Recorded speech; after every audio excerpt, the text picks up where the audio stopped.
Yan po ang mga damo dito. Ito lang, hindi kagaya ng Pinas makikita natin. Lahat po dito. Ito po ang mga damo dito. Ito po ang labas ng aming bahay.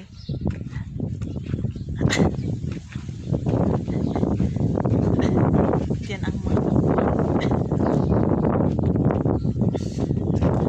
Ang hirap ito bunutin.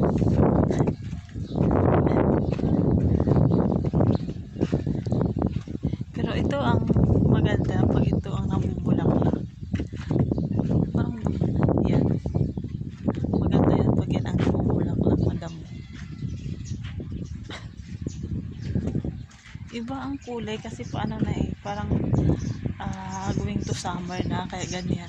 Dati green na green itong mga to. Ayun, hindi na siya. Parang brown na. Yan, mga bunga niyan. Tingnan niyo po. Yan ang mga bunga niya.